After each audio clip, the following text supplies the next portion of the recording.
Hello, I'm Jonathan Ross from Ross Search Consulting, and I'm joined today by Julie Marsden, an HR consultant who consults on a range of HR issues, including recruitment and selection.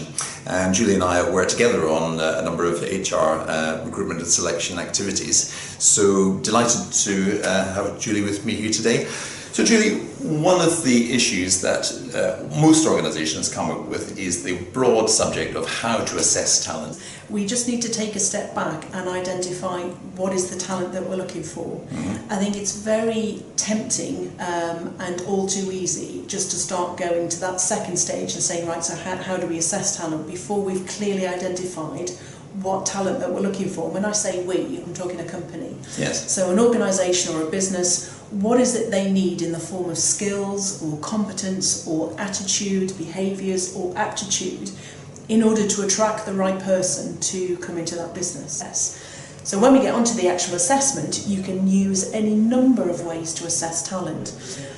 So for example, people in today's recruitment marketplace have a presence. And that presence can be in the form of a CV or an application form if it's direct with the business, or it can be in the form of their digital presence online, so their LinkedIn profile or what they tweet or what they blog. So before you even got to the stage of engaging with them or even meeting them, there's a number of different tools that are readily available that they have presented to you as the recruiting manager or as the selection manager to say, this is me. Yeah. So it's about looking at those first.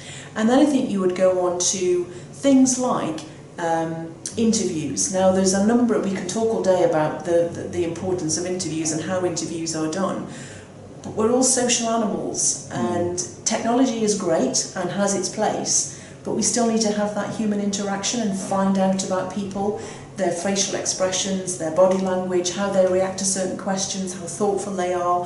So I think the interview has its place, and you can gain so much from an interview in terms of, again, skills, competence, behaviours. And then other assessment tools you can bring into play, for example, capability and competence assessment tools, if you do them in the form of an assessment centre over a day or 2 days. So things like putting people in certain scenarios, having group work, giving them presentations to do, putting them in certain situations, giving them a test. There's any number of different tools that you can bring into play without giving them the whole remit of tools, because you'll be there all day. You need to be able to select the right ones for the business. But again, in selecting the right ones for the business, what type of business are we, and therefore what is the type of talent that we need to attract. So, but just as a conclusion to that, what messages would you actually give to companies that are embarking on a talent assessment program? I think the important thing is to plan and prepare. So do all of the background work and have all of the process ready to go, rather than trying to work with the process as you're going through it. So have the plan in place. Then typically you would do your reach out, whether that's through LinkedIn or whether that's through adverts or whether that's through a network. So you have your reach out facility and your attraction facility, the recruitment piece. And then in terms of a selection process, you have your initial engagement is where somebody engages with you. So they are, as a candidate, engaging with you as a business, whether they're sending in an application form or directing you to their LinkedIn profile or their CV. So that's the first point of contact, of which you're then going to say, measuring against what I'm looking for, which hopefully will be in form of a lovely written job description, which has got all the right things in place. You can then start to see initially, is this person going to match this job description? So the job description in the form of, what do I need the tasks to be for them to deliver against, and can they deliver against those tasks? So that's the competency and the capability piece. Yes. And then I think any number of different tools could be used, but there could be an initial telecom interview, so initial telephone interview, whereby you have a short series of questions to, for example, ascertain their motivation in applying, because ultimately, why do they want to leave where they are now? Yeah. Or why are you attracted to them? Why are they attractive why are you attractive to them? Yes. So what are their motivations? And by asking a simple question, why did you commit an email, or why did you commit pen to paper? What is it about the advert or about the the job description that's lit a little spark.